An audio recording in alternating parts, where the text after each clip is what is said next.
வணக்கம் நண்பர்களே, study with Abhi YouTube சேனலில் நான் உங்கள் அபி. இன்றைக்கி நம்ம பார்க்க போகிறது 6th லாஸ்ட்டு பாடம், அதாவது 6th டேர்ம் 3ல் இயல் 3 மனிதநேயம்.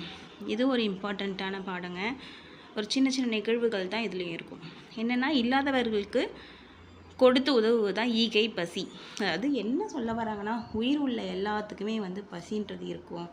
நம்ம மற்றவங்கள அரவணைக்கணும். ஒரு உயிருக்கு இன்னொரு உயிர் அன்பை கொடுக்கணும் அப்படிங்கிறத இந்த பாடத்தில் சொல்ல வராங்க. வாங்க பாடத்தை பார்க்கலாம். உலகில் எந்த ஆறும் தனது தாகத்திற்காக ஓடுவதில்லை. எந்த நிலமும் தன் பசிக்காக விளைவதில்லை. எந்த மரமும் தனக்காக கனியை உருவாக்குவதில்லை. இவற்றை போல மனிதனும் என்ன பண்ணணும்னா, தனக்கென வாழாமல் பிறருக்கென வாழ வேண்டும்னு சொல்கிறாங்க. சரிங்களா? அதுக்கு என்ன, அவ்வாறு வாழ்வதற்கு என்ன வேணும்னா, அருள், பொறுமை, பரிவு, நன்றியுணர்வு, இன்சொல் பேசுதல் போன்றவைலாம் வேணும்னு சொல்கிறாங்க. எல்லா உயிர்களிடமும் அன்பு செலுத்துதல் வேண்டும். அதுவே மனிதநேயம். இது ஒரு 1 மார்க்குங்க. எல்லா உயிர்களிடமும் அன்பு செலுத்துதல் என்ன அப்படின்னு கேட்பாங்க. மனிதநேயம் ஆகும். சரியா? மனித நேயத்துடன் வாழ்பவர்களால் தான் இவ்வுலகம் இயங்கி கொண்டிருக்கிறது. ஆமாம், சொல்லுவாங்கள்ல, நல்லவங்க இருக்கிற ஊரில் தான்ப்பா மழை பெய்யும். அந்த மாதிரி மனிதநேயம் இருக்கிறவங்களால தான் இந்த உலகமே வாழுது. இல்லைன்னா எல்லாமே கல் நெஞ்சாயிடுவாங்க. இப்போ பல விஷயங்கள் அப்படி தான் நடக்குது. மனுஷன் ஒவ்வொருத்தனும் மிருகமாகிட்டு இருக்காங்க இல்லையா? அந்த மாதிரி இல்லாமல் ஒவ்வொருத்தவங்களுக்கு ஒவ்வொருத்தவங்க பரிவோடும் நம்மளால் இயன்ற உதவிகளையும் மற்றவங்களுக்கு செய்யணும்னு சொல்கிறாங்க. அடுத்த 2 லைன்ஸ் கொடுத்துருக்காங்க பாருங்கள். தமக்கென முயலா நோன்றால் பிறர்க்கென முயலுணர் உண்மையானி. அதாவது இது என்ன சொல்லுதுன்னா, புறநானூறு சொல்லுது. தமக்கென்ன முயலாமல் இருந்தாலும் பிறருக்கென்ன நீ முயன்று உண்மையாக செய்யணும் ஒரு விஷயத்த. இது மனிதநேயத்தை இந்த பார்க்க குரல் மாதிரி இருக்கும், ஆனால் குரல்னு போட்டுறாதீங்க. இது புறநானூற்றோட அடிகள். எப்படி இருக்கும் குரல்னால்? எப்படி இருக்கும்? இந்த ஹைஃபன்லாம் வராது. அது ஏதாவது ஒரு சில ரேர் ஒரு குரலில் தான் வரும். இதை எப்படி நான் இந்த புறநானூறு அப்படின்னா பிறருக்காக நம்ம செய்யணும் அப்படிங்கிற விஷயம் இதில் வருதுல. பிறருக்கென முயலுணர் உண்மையானி அப்படின்னு சொல்கிறாங்க இல்லையா? பிறர் யார்?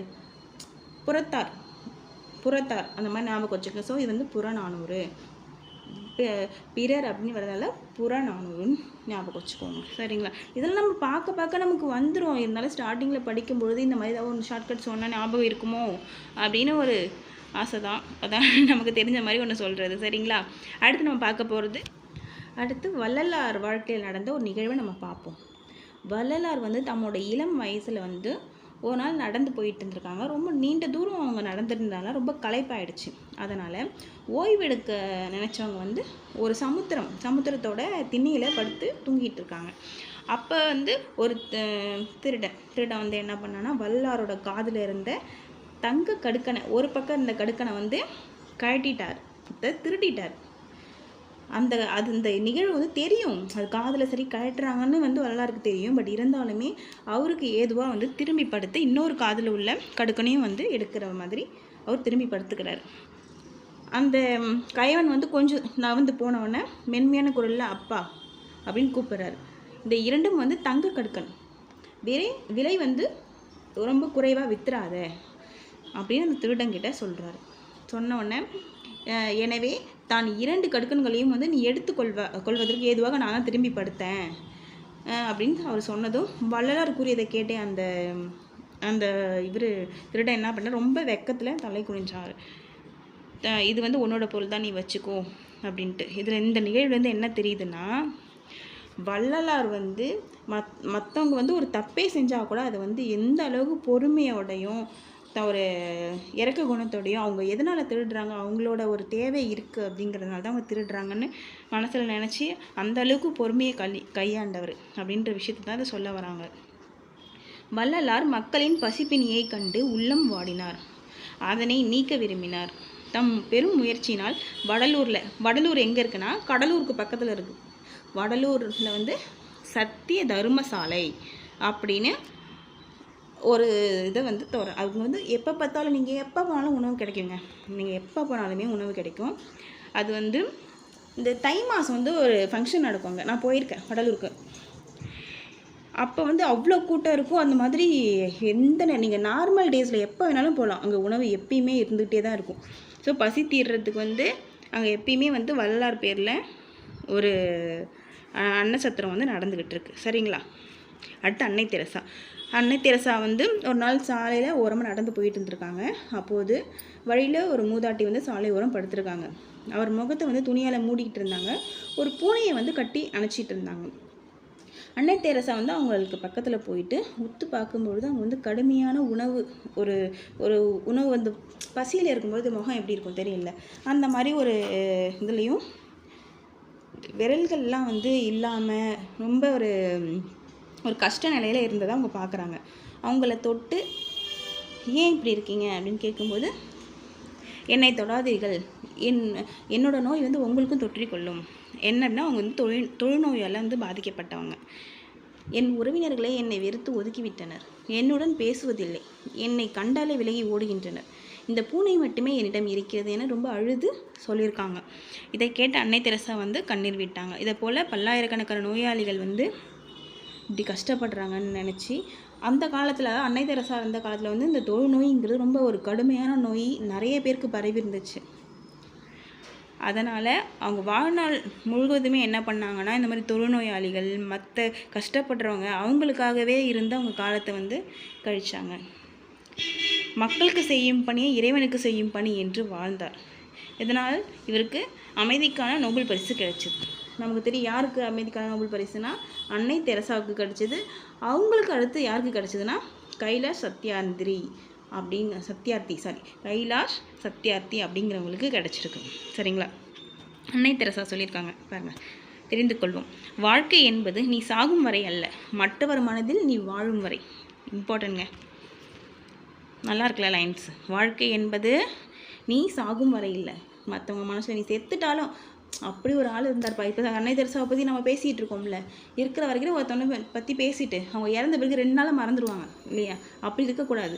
கடைசி வரைக்கும் அவங்கள பற்றி நம்ம பேசணும். அதுதான் அவங்க வாழ்நாள் சாதனையும் கூட. சரிங்க? அவங்க செஞ்ச நல்லதை நம்ம இன்னும் நினச்சிட்ருக்கோம் பாருங்கள். அப்படி நம்ம வாழணும். கைலாஷ் சத்யார்த்தியை பற்றி அடுத்து பார்ப்போம். அன்னை தெரசாவிற்கு அடுத்து அமைதிக்கான நோபல் பரிசு பெற்ற இந்தியர் வந்து கைலாஷ் சத்யார்த்தி. சரிங்களா? இவர் சிறு வயதில் வந்து என்ன இதுவும் ஒரு கதை தாங்க. இவங்க வந்து சின்ன வயசில் வந்து ஒரு ஸ்கூலுக்கு போயிட்டு வந்துட்டுருப்பாரு. அப்போ சாலை ஓரத்தில் ஒரு சிறுவன் வந்து பார்ப்பார். அவர் வந்து தன்னோட தந்தையோட வந்து வேலை செஞ்சிட்ருப்பார்.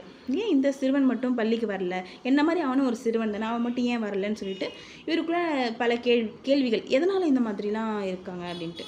அப்புறம் வந்து அவங்களோட ஆசிரியர்கிட்டையும் அப்பா அம்மாக்கிட்டேயும் வந்து கேட்டிருக்காரு. அதுக்கு அவங்க என்ன பதில் சொல்லியிருக்காங்கன்னா, பணம் இல்லாததால் அந்த சிறுவன் வந்து பள்ளிக்கு வரவில்லை. அந்த மாதிரி வீட்டில் வந்து உணவும் இல்லை, வீட்டில் உணவு தேவையும் இருக்கிறதுனால பணம் வேணும், அதனால் வரல அப்படின்னு சொல்லியிருக்காங்க. இதை கேட்ட உடனே அவர் வந்து ரொம்ப மனசு வருந்திருக்காரு. அவருடைய மனித நேயம் வந்து பிற்காலத்தில் என்ன ஆச்சுன்னா, அவரை பள்ளி செல்லாத குழந்தைகள் மேல் வந்து பரிவு கொள்ள வைத்தது. சரிங்களா? அதற்காக அவர் வந்து குழந்தைகளை பாதுகாப்போம், இம்பார்ட்டன்ட்ங்க, வெரி வெரி இம்பார்ட்டன்ட், குழந்தைகளை பாதுகாப்போம் அப்படிங்கிற ஒரு இயக்கத்தை தொடங்கினார். இதில் வந்து மாற்றி கூட கேட்கலாங்க, குழந்தைகளை காப்போம்னு கூட கேட்கலாம், இப்படி கூட கேட்கலாம், குழந்தைகளை காப்போம்னு. நீங்கள் அதை வந்து டிக் போட்டு வந்துடக்கூடாது. பாதுகாப்போம், ஓகேவா? பாதுகாப்போம், குழந்தைகளை பாதுகாப்போம் அப்படின்ற இயக்கத்தை தான் தொடங்கினார். அந்த இயக்கத்தின் மூலம் குழந்தை தொழிலாளர் முறையை ஒழிக்க பாடுபட்டு வருகிறார். கடந்த 30 ஆண்டுகள், எவ்வளோ ஆண்டுகள்ங்க? 30 ஆண்டுகளில் 86,000 பேர், 86,000 குழந்தைகளை வந்து குழந்தை தொழிலாளர்களிலிருந்து மீட்டு எடுத்திருக்காரு. உலக குழந்தைகள் கல்வி உரிமைகளுக்காக, உலகத்தில் உள்ள குழந்தைகளோட கல்வி உரிமைக்காக 103 நாடு போயிருக்காங்க. 103 நாடுகளில் 80,000 கிலோமீட்டர் தூரம் நடைப்பயணம் சென்றுள்ளார். எவ்வளோங்க? இவர் தொடங்கின இயக்கத்து பேர் குழந்தை பாதுகாப்போம். 80,000 குழந்தை தொழிலாளர்கள் வந்து 86,000 குழந்தை தொழிலாளர்களை வந்து மீட்டு எடுத்திருக்கிறாரு. இப்போ எத்தனை வருஷத்துல? 30 வருஷத்தில். சரிங்களா? இங்கே பாருங்கள், இங்கே 30ன்னு வரும், இங்கே வந்து 103ன்னு வரும், அப்படியே ரிவர்ஸில் வருது பாருங்கள். 103 30 அப்படி ரிவர்ஸில் வருது இல்லைங்களா? ஞாபகம் வச்சுக்கோங்க. இவர் வந்து 80,000 கிலோமீட்டர் நடைப்பயணம் சென்றுள்ளார். குழந்தைகளின் கல்வி மற்றும் உரிமைக்காக நாடு கடந்து பரப்புரை வந்து ஆற்றி வருகிறார். சரிங்களா? தெரிந்து கொள்வோம் பாருங்கள். குழந்தைகளை தொழிலாளர்களாக மாற்றுவது மனித தன்மைக்கு எதிரான குற்றம். உலகத்தை குழந்தைகளின் கண் கொண்டு பாருங்கள், உலகம் அழகானது அப்படின்னு சொன்னது யார்? கைலாஷ் சத்யார்த்தி. சரிங்களா? இவரை போல் மனிதநேயமிக்க பலர் உள்ளனர். ஆமாம், இப்போ படிப்புக்காக வந்து நிறைய பேர் இப்போல்லாம் வந்து படிப்பு தான் முக்கியம் அப்படிங்கிற மாதிரி நிறைய எல்லாருக்கும் தெரிஞ்சிடுச்சு. நம்ம இந்தியாவில் ஒருத்தவங்க படிப்புக்காக நிறைய உதவுறாங்க. எவ்வளவோ அந்த காலத்துக்கு இந்த காலம் வந்து இப்போ ரொம்ப மாறிடுச்சு. உள்ளனர். அமைப்பாக உதவுவது மட்டுமன்றி சூழலுக்கேற்ப மனிதநேயம் கொள்ளும் இவர்களைப் போல் நாமும் மனிதநேயத்துடன் நடந்து கொள்ள வேண்டும். நமக்குள் இருக்கும் மனிதநேயத்தை மலர செய்ய வேண்டும் அப்படின்னு சொல்கிறாங்க. சரிங்களா?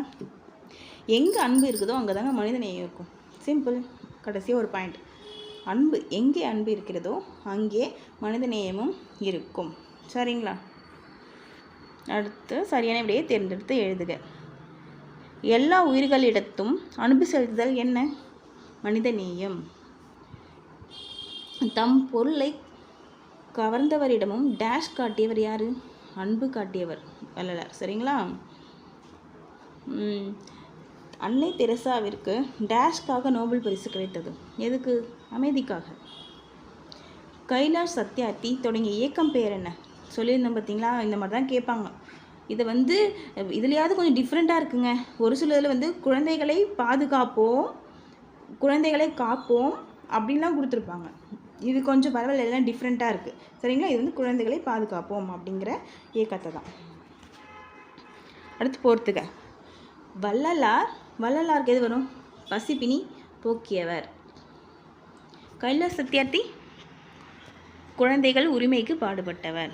அன்னை தெரசா நோயாளிகளிடம் அன்பு காட்டியவர். சரிங்களா?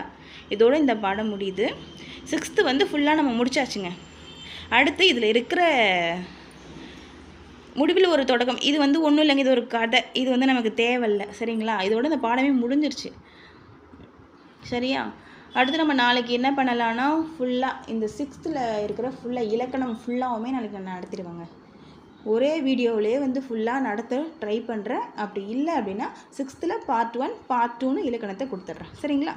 நன்றி, வணக்கம்.